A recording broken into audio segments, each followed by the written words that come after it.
problématique ou question se trouve dans les livres de Jean chapitre 12, verset 34. Si un bien-aimé peut nous aider pour la lecture.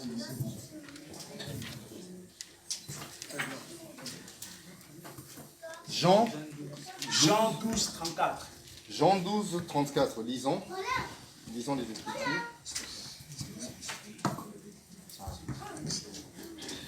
Jean 12, 34. Voilà. La Bible dit. Voilà. La foule lui répondit: nous avons appris par la loi que le Christ demeure éternellement. Comment donc dis-tu, il faut que le Fils de l'homme soit élevé? Qui est ce Fils de l'homme? Jésus leur dit: la lumière est encore pour un peu de temps du milieu de vous. C'est bon, c'est bon. En tout cas, ce qui nous intéresse ici, c'est Jean chapitre 12, verset 34. Donc là, les Juifs nous disent qu'ils ont appris dans la loi que le Christ demeure éternellement. Maintenant, nous nous sommes posé la question de savoir quel est donc ce Christ qui demeure éternellement. Parce que le Christ qui demeure éternellement, c'est-à-dire c'est un Christ qui ne meurt jamais.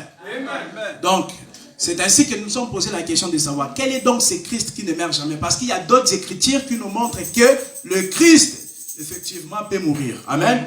Donc, nous allons lire l'écriture de Dieu dans Romains chapitre 5, verset 8. S'il vous plaît.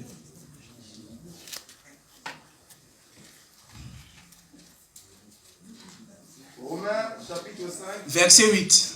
Verset 8. La Bible dit ceci: mais Dieu prouve son amour envers nous, en ce que, lorsque nous étions encore des pécheurs, Christ est mort pour nous. Amen. Donc là, nous avons une écriture qui nous montre que Christ peut mourir.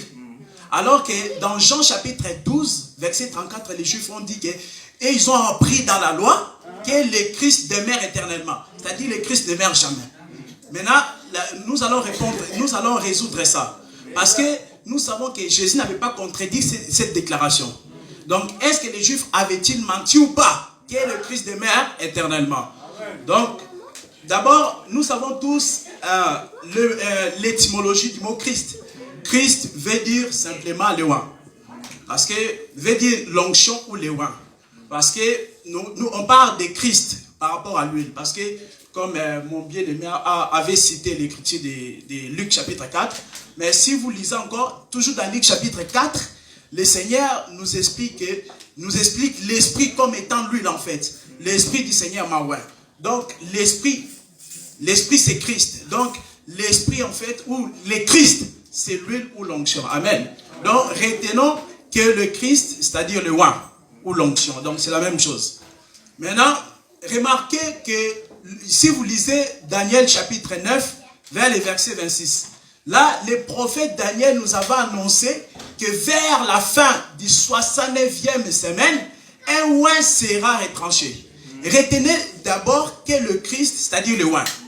Maintenant, là, le prophète Daniel nous montre qu'un oint sera retranché vers la fin du 69e semaine. Et maintenant, le prophète Ésaïe vient compléter Daniel. Nous pouvons le lire, s'il vous plaît.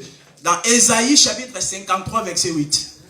Le prophète Ésaïe vient compléter Daniel pour expliquer c'était quoi ces retranchements. Parce que le prophète Daniel avait dit que vers la fin du 69e semaine, un oint sera retranché. Ésaïe, chapitre 53, verset 8. Ésaïe 53, verset 8. Il a été enlevé par l'angoisse et le châtiment. Et parmi ceux de sa génération, qui a cru qu'il était retranché de la terre des vivants. Ah, amen. On peut s'arrêter là. Donc, retranché, c'est-à-dire mourir. Donc, retranché des terres des vivants veut dire mourir. Le prophète Ésaïe vient compléter Daniel pour expliquer que ces retranchements, que le prophète Daniel avait dit qu'un oint sera retranché vers la fin du 69e semaine, en réalité, ces retranchements-là étaient la mort. Donc, nous avons une deuxième écriture qui nous montre que le oint peut mourir. Parce que, rappelons-nous que nous avons dit le Christ, c'est-à-dire le oint. Donc là, nous avons un deuxième témoin qui nous montre qu'en effet, le oint peut mourir, c'est-à-dire le Christ peut mourir. Donc là, nous avons deux témoins. Le premier témoin, c'est dans Romains chapitre 5, verset 8. Et le deuxième témoin, c'est avec Daniel.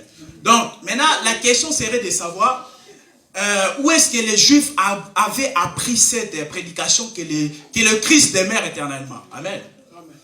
Donc, en effet, c'était dans l'alliance du matin, c'est-à-dire dans l'ancienne alliance, que les Juifs avaient appris que le Christ demeure éternellement. Pourquoi? Parce que c'est dans l'ancienne alliance que le Seigneur nous présente trois types de oins ou d'onction. C'est-à-dire, dans l'ancienne alliance, le Seigneur nous présente ou nous parle de l'onction sur les sacrificateurs, on appelle l'onction sacerdotale, l'onction sur les prophètes, qu'on appelle l'onction prophétique, et l'onction sur les rois, qu'on appelle l'onction royale. Donc retenez ça, c'est ça les trois portions de Christ, donc c'est-à-dire les sacrificateurs, les prophètes et les rois. Donc on va juste...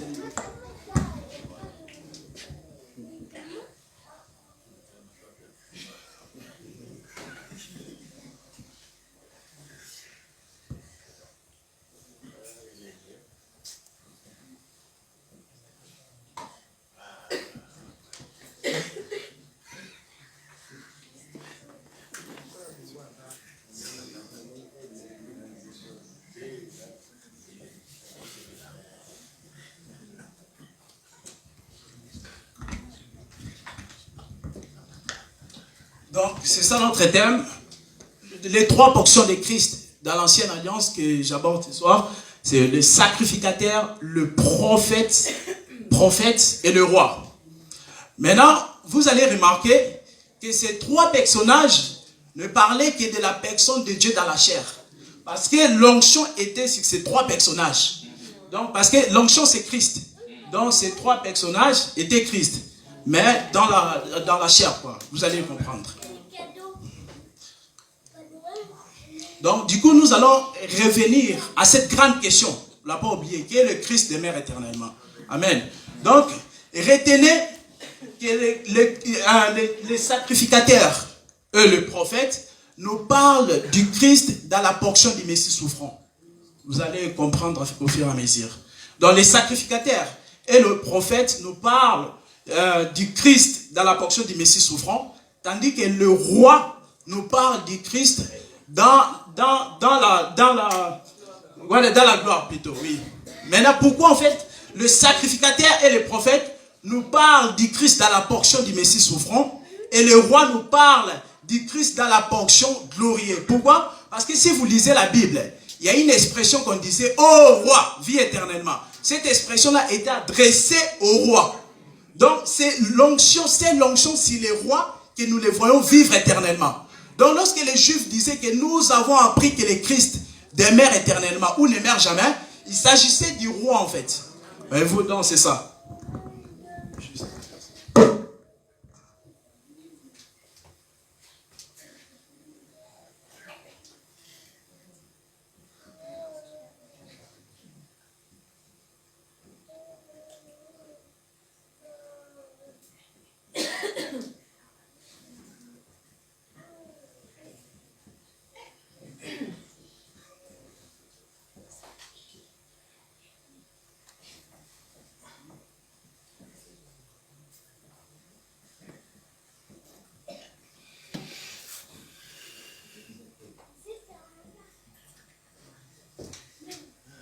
Donc c'est ça les trois portions de Christ.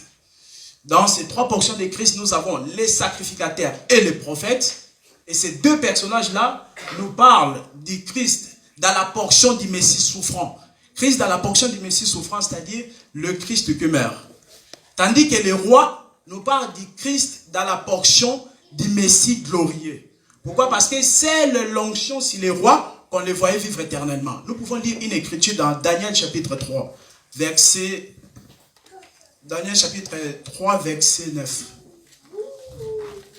Daniel chapitre 3, verset 9. Amen. Ils prirent la parole et dirent au roi, oui. Le roi Nebuchadnezzar, ô roi, vis éternellement. Amen. Amen. Donc vous avez vu, l'expression ô roi, vis éternellement était plutôt adressée au roi.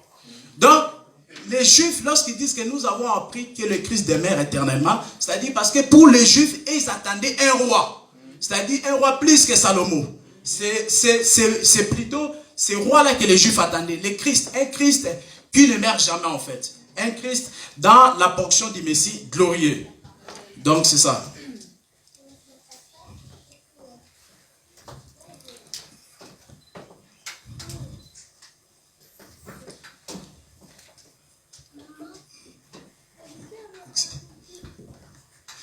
retenez aussi, lors de la première venue de Jésus sur la terre, donc il nous a présenté ces deux portions-là, c'est-à-dire les sacrificateurs et les prophètes. Un Christ dans la portion du Messie souffrant, c'est-à-dire un Christ qui meurt.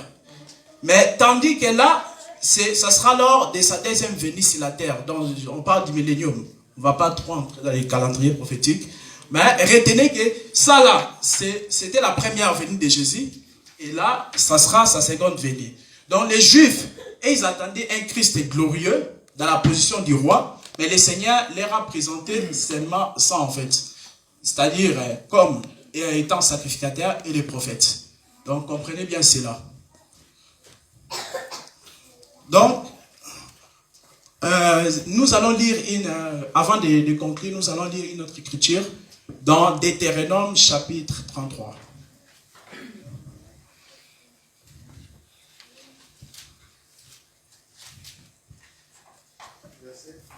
Deutéronome chapitre 33, verset 6. Deutéronome 33, verset 6. Amen. Que Ruben vive et Amen. qu'il ne meure point. Amen. On peut s'arrêter là. Donc, là, l'écriture nous dit, le prophète Moïse prophétisa sur Ruben et dit que Ruben vive et qu'il ne meure pas. Donc, cette écriture, nous pouvons le voir dans deux sens. Premièrement, dans la portion de Jésus ressuscité. Parce que pour l'église, Ruben vit et ne meurt pas. J'ai dit que pour l'église, Ruben vit et ne meurt pas. Donc ça, c'est la première portion, en fait, le premier sens de cette écriture.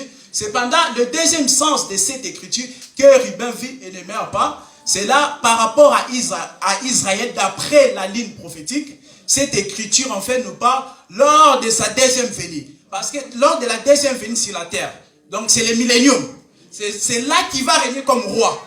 C'est le Christ que les Juifs attendaient. Donc les Juifs n'avaient pas menti. Lorsqu'ils ont dit, nous savons que le Christ demeure éternellement, c'est-à-dire un Christ qui ne meurt jamais, c'est-à-dire, ils voyaient le roi. Parce qu'ils attendaient un roi plus glorieux que Salomon. Amen. Que le Seigneur nous bénisse. Amen.